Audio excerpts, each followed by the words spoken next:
How to become a true Christian. Bulgarian language part 2. Исус проповядваше и получаваше Божието царство. Първата част е за обучението на вярващите да станат християни. Втората част е християните да станат светци. Истинските поклонници са християни и светии, защото имат Божия дух и духа на истината в себе си. Само тогава можете да се покланяте в дух и истина, както е посочено в Йоан 4 часа и 23 минути. Не можете да се покланяте в духа, ако не говорите на езици. Ако се покланяте народния си език или език, който сте научили, това е физическо поклонение. Римляни 8:8 казва, че вашата плът не може да угоди на Бог. Ако се покланяш физически, ти се покланяш на Исус. Учениците се поклониха на Исус. В Матей 14 часа и 33 минути се казва, че тогава онези, които бяха в лодката, дойдоха и му се поклониха, казвайки: наистина ти си Божият син. В Матей 2:8, 1:6-1:7 се казва, че тогава 11 ученика отидоха в Галилея, на планината, която Исус беше определил за тях. 17 когато го видяха, те му се поклониха, но някои се съмняваха. Но когато се молите, вие се молите на Отец в името на Исус. Йоан 14 часа и 13 минути гласи: и каквото и да поискате в мое име, ще го направя, за да се прослави Отец в Сина. Йоан 1:6, 2:3-2:4 казва: и в онзи ден няма да ме питате за нищо. Наистина ви казвам, каквото и да поискате от Отец в мое име, Той ще ви даде. 24 До сега не сте поискали нищо в мое име. Искайте и ще получите, за да бъде радостта ви пълна. Много вярващи не разбраха изказването на Йоан Кръстител за Исус. Йоан Кръстител каза, че аз кръщавам с вода, но този, който идва след мен, ще ви кръсти със Святия Дух. Това твърдение е толкова важно, че е написано в 5 книги. В Матей 3 часа и 11 минути се казва, че аз наистина ви кръщавам с вода за покаяние, но този, който идва след мен, е по-силен от мен, чиито сандали не съм достоен да нося. Той ще ви кръсти със Святия Дух и огън. В Марк 1:8 се казва, че аз наистина те кръстих с вода, но той ще те кръсти със Светия Дух. Лука 3 часа и 16 минути казва, че Йоан отговори, казвайки на всички: аз наистина ви кръщавам с вода, но идва един, който е по-силен от мен, на когото не съм достоен да развържа ремъка на сандала. Той ще ви кръсти със Святия Дух и огън. В Йоан 1 часа и 33 минути се казва, че не го познавах, но този, който ме изпрати да кръщавам с вода, ми каза: върху когото видиш духа да слиза и да остава върху него, той е, който кръщава със Святия Дух. 1:5 се казва, че Йоан наистина е кръстен с вода, но вие ще бъдете кръстени със Светия Дух не след много дни. Кръщението на вярващите със Светия Дух на Исус е изключително важно. Само тогава вярващите могат да станат истински християни. Само тогава вярващите могат да бъдат истински поклонници. Само тогава вярващите могат директно да се свържат с Бог чрез говорене на езици. Само тогава вярващите могат да познаят Бог, защото Божият Дух е в тях. Само тогава вярващите получават силата. Само тогава вярващите могат да преминат през процеса на освещение, за да станат светии.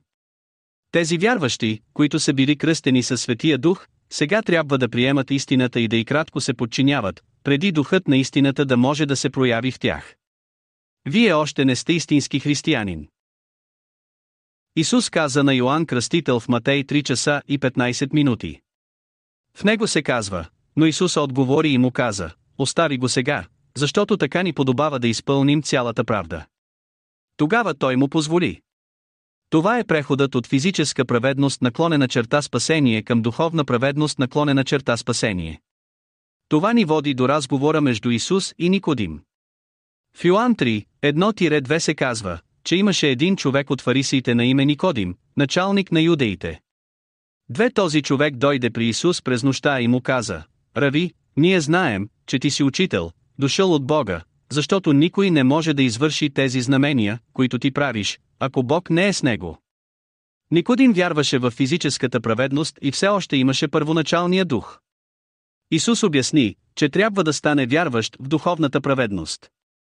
Йоан 3:3 казва, че Исус отговори и му каза: истина, истина ти казвам, ако някой не се роди отново, не може да види Божието царство. Трябва да приемете Исус духовно като свой Спасител. Когато се родите отново духовно, вие сте ново творение. 2 Коринтияни 5 часа и 17 минути гласи следователно: ако някой е в Христос, той е ново създание, старите неща са отминали, ето, всичко стана ново. Вашият оригинален дух е потопен в духа на Исус, духа на Христос. Духът на Христос е живата вода, която кръщава вашия новосъздаден дух. Няма нужда от физическо водно кръщение. Бог осигури начин вашият новосътворен дух да бъде кръстен. 2 Коринтияни 5 часа и 16 минути гласи следователно: от сега нататък ние не гледаме на никого според плътта. Въпреки че сме познавали Христос по плът, сега вече не го познаваме. Римляни 8 гласи и така: онези, които са в плътта, не могат да угодят на Бога. Йоан 3 казва, че той не може да види Божието царство, като се позовава на Исус като пътека към Божието царство. В Йоан 1:4-6 се казва, че Исус му каза: аз съм пътят, истината и животът. Никой не идва при Отца освен чрез мен. В Йоан 3:5 Исус обяснява на Никодим как да влезе в Царството Божие. Той казва: истина, истина ви казвам, ако някой не се роди от вода и дух, не може да влезе в Божието царство. Изразът «роден от вода» се отнася до това, че Исус казва на Никодим в Йоан 3:3, че трябва да се роди отново. Трябва да сте преведен от духа вярващ с духа на Христос в себе си. Духът на Христос е живата вода в глава 4 на Йоан. Много вярващи не знаят, че Исус е роден духовно от вода. 1 Йоаново 5:6 заявява, че това е този, който дойде чрез вода и кръв, Исус Христос, не само с вода, но с вода и кръв. И духът е този, който свидетелства, защото духът е истина. Ако вярващите бяха научени на истината и получиха духа на истината, те щяха да знаят истината в писанията. Духът в Йоан 3:5 е Светият Дух. В това писание Светият Дух представлява духа на Бог и духа на истината, точно както Светият Дух представлява духа на Христос в Йоан 20 часа и 22 минути. Исус дойде по вода духовно и духовно праведни вярващи са родени от вода. Ние формираме Исус в нас, за да влезем в Царството Божие. В Галатяни 4 часа и 19 минути се казва: мои малки деца, за които се трудя при раждането отново, докато Христос се оформи във вас. Разбивайки писанието, Йоан 3:5 ви казва, че имате нужда от духа на Христос, духа на Бог и духа на истината във вас, за да влезете в Царството Божие, което е определението за християнин. Вярващите не разбраха квалифициращия стих Йоан 3:6, за да разберат Йоан 3:5. В Йоан 3:6 се казва, че роденото от плътта е плът, а роденото от духа е дух. Тъй като вярващите нямаха знание за истината в себе си, те не можаха да разберат Йоан 3:6 и да го приложат към Йоан 3:5. Вярващите казаха, че роден от вода се отнася до физическото водно кръщение или утробата на майката. Те смесваха плът с дух. Родено от вода и дух е духът към духа. Исус и Никодим продължиха разговора си от Йоан 3:5 до Йоан 3 часа и 16 минути. Те обсъждаха една и съща тема. В Йоан 3 часа и 16 минути се казва, че Бог толкова възлюби света, че даде своя единороден син, за да не погине нито един, който вярва в него, но да има вечен живот. Йоан 3:5 казва, че Исус отговори: истина, истина ви казвам, ако някой не се роди от вода и дух, не може да влезе в Божието царство. Исус казва, че ако вярвате в Неговото изявление, освен ако някой не е роден от вода и дух, той не може да влезе в Царството Божие, тогава вие вярвате в Него. Да влезеш в Царството Божие е вечен живот. Тъй като вярващите не са имали знание за истината в себе си, те виждат Йоан 3 часа и 16 минути като вярване в прощението на греховете и вие имате вечен живот. Това е лъжа от лъжеучители. Йоан 3:5 и Йоан 3 часа и 16 минути са определения за християнин. И двамата казват, че имате нужда от духа на Христос, духа на Бог и духа на истината, за да имате вечен живот. Исус говори на самарянката за живата вода. В Йоан 4:1-3-1-4 се казва, че Исус отговори и кратко каза: който пие от тази вода, пак ще ожаднее. 14 Но който пие от водата, която аз ще му дам, никога няма да ожаднее. Но водата, която ще му дам, ще стане в него извор на вода, извираща във вечен живот. Живата вода е духът на Христос. Когато живата вода стане извор на вода, извираща във вечен живот, вие сте приели духа на Бог и духа на истината в себе си. Йоан 7, 38-39 казва, че който вярва в мен, както е казано в писанието, от сърцето му ще потекат реки от жива вода. 39 Но това каза за духа, когото щяха да приемат вярващите в него, защото Святият Дух все още не беше даден, защото Исус все още не беше прославен. Йоан 4, 2-2-3 заявява: но идва часът, и сега е, когато истинските поклонници ще се покланят на Отец в дух и истина, тъй като Отец търси такива, които да му се покланят. 24 Бог е дух и онези, които му се покланят, трябва да се покланят с дух и истина. Тези, които вярват в Исус духа на Христос, ще получат Светия Дух и ще станат истински поклонци, покланящи се на Отец в дух и истина. Те са получили духа на Бог и духа на истината. Матей 2:8, 1:9-20 НКЗ заявява: идете, прочее, научете всичките народи, като ги кръщавате в името на Отца и Сина и Светия Дух, 20 като ги учите да пазят всичко, което съм ви заповядал, и ето, аз съм с вас винаги до свършека на света. Амин. Харесва ми да използвам Матей 2:8, 2:0 NIV, защото използва думата подчинявайте се, а не наблюдавайте. Той заявява и ги учи да се подчиняват на всичко, което съм ти заповядал. И наистина аз съм с вас винаги до свършека на света. Мнозина се чудят как получих духа на Христос, духа на Бог и духа на истината от Матей 2:8, 1:9. Вярващите формират Исус в тях. Погледнах кога Исус беше кръстен в Матей 3 часа и 16 минути и Божият дух слезе върху него. Вие получавате духа на Христос, когато приемете Исус като свой духовен спасител. В Йоан 1:4, 6 се казва, че Исус е истината. Също така Йоан 15 часа и 26 минути гласи: но когато дойде Утешителят, когото аз ще ви изпратя от Отца, духът на истината, който изхожда от Отца, той ще свидетелства за мен. За да стане ясно, Матей 2:8, 1:9 означава, че вярващият в духовната праведност е кръстен със Светия Дух. Светият Дух е администраторът на Божия Дух и духа на истината. Християнинът има духа на Христос, духа на Бога и духа на истината. Освен това се подчинявайте на истината. Духът на Христос, духът на Бог и духът на истината съдържат жива вода. Когато вярващите са кръстени със Светия Дух, тяхната жива вода се увеличава.